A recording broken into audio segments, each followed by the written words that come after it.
आनंद दिघे यांच्या जीवनावर आधारित धर्मवीर हा चित्रपट सुपरहिट ठरला. अभिनेता प्रसाद ओकनं या सिनेमात आनंद दिघे यांची भूमिका साकारली. या चित्रपटाच्या पहिल्या भागाला मोठा प्रतिसाद मिळाल्यानंतर लवकरच धर्मवीर 2 हा चित्रपट प्रेक्षकांच्या भेटीस येणार आहे. नुकताच या चित्रपटाच्या शूटिंगला टेंभी नाक्यावर अष्टमीला देवीच्या दर्शनानं सुरुवात करण्यात आली. अष्टमीला स्वर्गीय धर्मवीर आनंद दिघे या ठिकाणी आरती घेत असत. यंदाच्या अष्टमीला प्रसाद ओकनं अचानक येथे भेट देत तो क्षण पुन्हा जिवंत केला. प्रसाद ओकनं धर्मवीर आनंद दिघे यांच्या वेशभूषात येऊन अष्टमीनिमित्त आरती करत धर्मवीर आनंद दिघे यांची टेंभी नाक्यावरील नवरात्र उत्सवातील जुन्या आठवणींना उजाळा दिला. प्रसाद ओकला पाहण्यासाठी ठाण्यातील टेंभी नाका परिसरात मोठ्या प्रमाणात गर्दी झाली होती. दुर्गेश्वरीचं दर्शन घेतानाच प्रसाद ओकचे फोटो आणि व्हिडिओ सोशल मीडियावर व्हायरल होत आहेत. दरम्यान धर्मवीरचे निर्माते मंगेश देसाई, दिग्दर्शक प्रवीण तरडे यांनी 9 ऑगस्ट रोजी जेजुरी येथे खंडोबाचं दर्शन घेऊन धर्मवीर 2च्या दुसऱ्या भागाची अधिकृत घोषणा केली होती. जेजुरी गडावरून दिग्दर्शक आणि निर्मात्यांनी पोस्टरचं अनावरण देखील केल्याचं पाहायला मिळाले.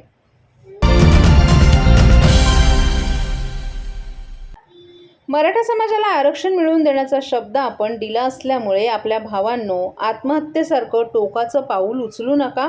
कुटुंबासाठी तुम्ही लाख मोलाचे आहात, असे भावनिक आवाहन करतानाच सरकार कायद्याच्या चौकटीत बसणारं आणि टिकणारं आरक्षण देण्यासाठी प्रयत्नशील असल्याचं मुख्यमंत्री एकनाथ शिंदे यांनी सांगितलं. शासनानं केलेली क्युरेटिव्ह याचिका 13 ऑक्टोबर 2023 रोजी सुप्रीम कोर्टानं दाखल करून घेतली आहे. आरक्षणाबाबत वस्तुस्थितीदर्शक बाजू प्रभावीपणे मांडण्यात येईल अशी ग्वाही देखील त्यांनी दिली आहे. मराठा समाजातील तरुणांच्या आत्महत्येच्या घटना ह्या दुर्दैवी आणि दुःखदायक, वेदनादायी आहेत. आपली विनंती आहे की समाजातल्या आपल्या भावांनो, टोकाचं पाऊल उचलू नका. आपला जीव लाख मोलाचा आहे. आपल्या कुटुंबाचा, आईवडिलांचा, मुलाबाळांचा विचार करा. अशी भावनिक साथ देतानाच राज्य शासन मराठा समाजाला आरक्षण देण्यासाठी प्रयत्न करत असल्याची ग्वाही मुख्यमंत्री एकनाथ शिंदे यांनी दिली आहे. मराठवाड्यात जुन्या नोंदींच्या आधारे कुणबी दाखले देण्यासाठी निवृत्त न्यायाधीश संदीप शिंदे यांच्या अध्यक्षतेखालील समितीची कार्यवाही सुरू आहे. खोलवर जाऊन नोंदी तपासण्याचं काम समितीमार्फत सुरू असल्याचं मुख्यमंत्र्यांनी सांगितलं. आरक्षण मिळेपर्यंत जे लाभ आहेत ते मराठा समाजाला जास्तीत जास्त कसे मिळतील यासाठी राज्य शासन प्रयत्नशील असल्याचंही मुख्यमंत्री एकनाथ शिंदे यांनी सांगितलं.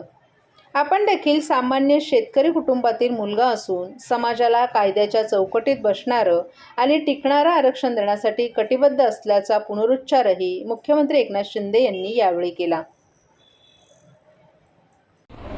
मराठा समाजाच्या बाजूचं आहे. मराठा समाजाला आरक्षण मिळवून देण्यासाठी जे करायचं ते आम्ही करणार आहोत आणि हा एकनाथ शिंदेचा शब्द आहे एवढंच मी या प्रसंगी सांगतो. आणि मी सगळ्यांना पुन्हा एकदा विनंती करतो, पुन्हा एकदा आवाहन करतो की अतिशय टोकाचं पाऊल घेऊ नका. आपल्या मागच्या परिवारातल्या मुलाबाळांचा विचार करा, आईवडिलांचा विचार करा आणि तुमच्या परिवाराला आवश्यकता आहे आणि हे मराठा समाजाला आरक्षण जे आहे बघा, आरक्षण मिळवून देण्यासाठी सरकार पूर्णपणे बाजूने आहे. आणि मी हेही सांगतो, मराठा समाजाला हे माहीत आहे की अधिसंख्य पदं जी देण्याचा जेव्हा निर्णय झाला, विचार आला किंवा त्यावेळेचा प्रसंग आला, त्यावेळी याच एकनाथ शिंदेने पुढं येऊन सांगितलं परिणामांची सगळी जबाबदारी मी घ्यायला तयार आहे. याला जे काही परिणाम होतील ते भोगण्याची तयारी माझी आहे. आणि आज 3800 ते 4000 मराठा समाजाचे विद्यार्थी आज काम करत आहेत, नोकरीवर आहेत. आणि त्याचबरोबर मराठा समाजाला ज्या वेळेस अशा प्रकारचे प्रसंग आले तेव्हा मी स्वतःहून त्या गोष्टी अंगावर घेतलेल्या आहेत. त्यामुळे जे काही त्यांना लाभ जे देत आहेत ते लाभ युद्ध पातळीवर कसे मिळतील याचा देखील निर्णय आम्ही घेतला आहे. आणि म्हणून मी पुन्हा एकदा अपील करतो की टोकाचं पाऊल उचलू नका. आत्महत्या हे अगदी म्हणजे न परवडणारं परिवाराला आणि समाजाला हे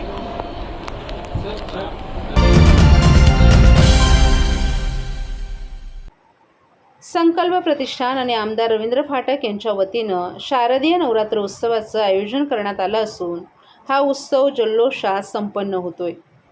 या उत्सवात विविध मान्यवर उपस्थित राहून देवीचं दर्शन घेतात. संकल्प प्रतिष्ठान आणि आमदार रवींद्र फाटक यांच्या वतीनं ठाण्यात सर्वात मोठ्या गरब्याचं आयोजन करण्यात येतं. दरवर्षीप्रमाणे याही वर्षी मोठ्या जल्लोषात या ठिकाणी नवरात्र उत्सवाचं आयोजन करण्यात आले. या नवरात्र उत्सवाला ठाणेकर नागरिकही मोठ्या संख्येनं उपस्थित राहून देवीचं दर्शन घेतात आणि गरब्याचाही आनंद लुटतात. या नवरात्र उत्सवाला राजकीय व्यक्ती तसंच सिनेस्टार, अभिनेत्री आणि अभिनेत्रीही मोठ्या संख्येनं हजेरी लावत आहेत. तर या दांडिया उत्सवात हजेरी राहून दांडिया रसिकांना भेटत दांडिया खेळण्याचाही मनमुराद आनंद लुटतात. काल या उत्सवात मराठी हिंदी चित्रपटसृष्टीतील कलाकारांसह आमदार नितेश राणे यांनीही भेट दिली आणि देवीचं दर्शन घेतलं. आम्ही हे दरवर्षी रवी पाठक साहेब हे आमच्या कुटुंबातले सदस्य आहेत आणि पूर्ण राणे कुटुंब इथे आवर्जून आम्ही भेट देतोय, वर्षानुवर्ष भेट देतोय. पक्ष झेंडा हे ह्या इथे आम्ही बाहेर काढून आमच्या हक्काच्या माणसाचा हा दहीहंडी उत्सव, आपला गरब्याचा उत्सव आहे, नवरात्र उत्सव आहे, म्हणून शुभेच्छा देण्यासाठी आम्ही इथे येतो. साहेब, आपण रवी पाटील यांना लाल दिव्याची गाडी लवकरच भेटेल, नेमका काय संदेश आहे? तळागाळातला कार्यकर्ता फार मेहनतीने इथपर्यंत पोचलेले आहेत. आम्हाला त्यांचा पूर्ण प्रवास माहिती आहे, म्हणून आमच्या घरातला हक्काचा माणूस मोठा व्हावा एवढी शुभेच्छा दिलेली आहे. बाळकूम येथे 2005 साली म्हाडानं बांधलेल्या इमारतीतील घरांचा ताबा अखेर लॉटरी लागलेल्या 250 कुटुंबियांना मिळालाय. आमदार संजय केळकर यांनी याबाबत सातत्यपूर्ण पाठपुरावा करून ऐन नवरात्र उत्सवात कुटुंबियांना दिवाळीची भेट दिली आहे. 2005 बाळकूम येथे म्हाडानं इमारत बांधली होती. या इमारतीतील घरांची लॉटरीही काढण्यात आली होती. यामध्ये 250हून अधिक कुटुंबियांचं नशीब चमकलं होतं. मात्र प्रशासनाचा ढिसाळपणा आणि अटी पूर्ततेचा अभाव यामुळे या कुटुंबियांना या हक्कांच्या घरांपासून वंचित राहावं लागलं होतं. इमारतीतील पार्किंग आणि अन्य अटी शर्तींची पूर्तता करण्यात आली नसल्यानं महापालिकेने या इमारतीस ओसी प्रदान केली नव्हती. गेली 18 वर्षे या कुटुंबियांनी घरांसाठी म्हाडा, महापालिका आणि लोकप्रतिनिधींचे उंबरठे झिजवले होते, मात्र त्यात त्यांना यश आलं नव्हतं. अखेरीस या कुटुंबियांनी आमदार संजय केळकर यांची 5 महिन्यांपूर्वी भेट घेऊन आपली व्यथा मांडली होती. केळकर यांनी प्रकरणाचं गांभीर्य लक्षात घेऊन विधानसभेत आवाज उठवला.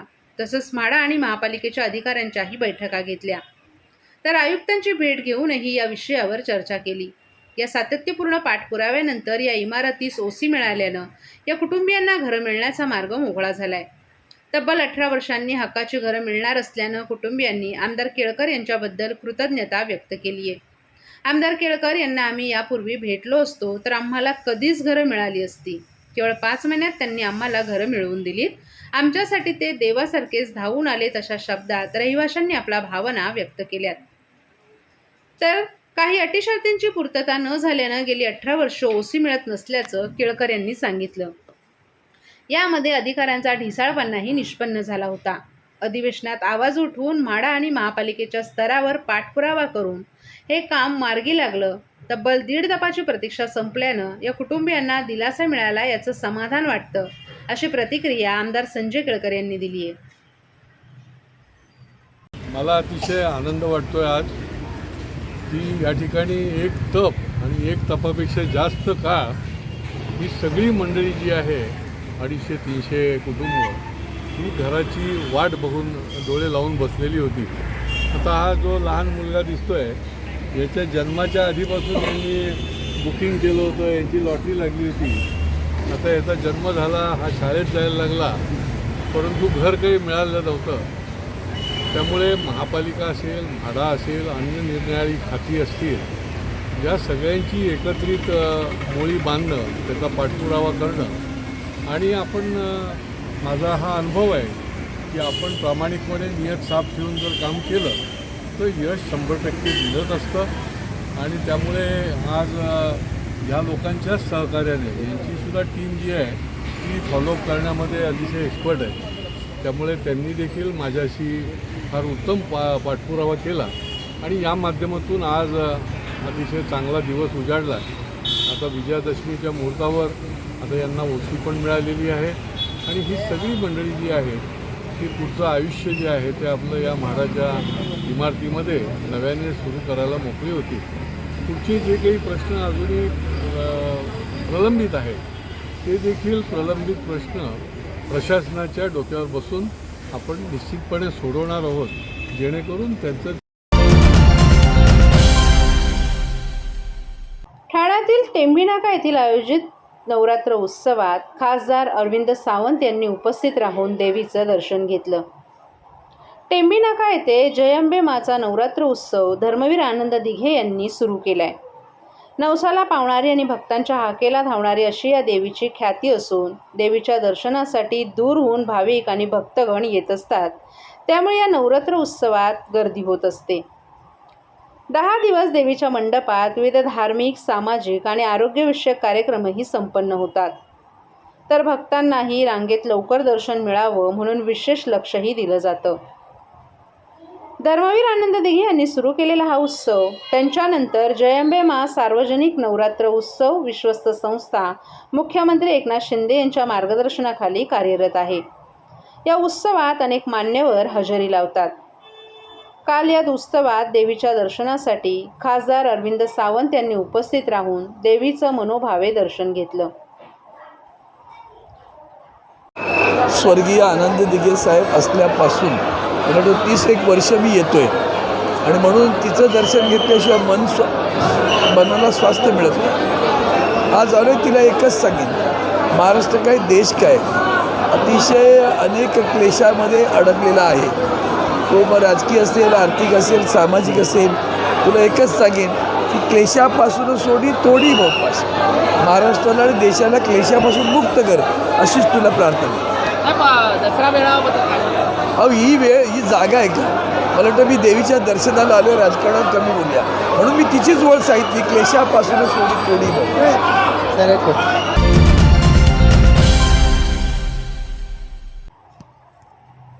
ठाण्यात नवरात्र उत्सवाची धूम सुरू असून अनेक मान्यवरांसह राजकीय मंडळीही उपस्थित राहून देवीचं दर्शन घेत आहेत.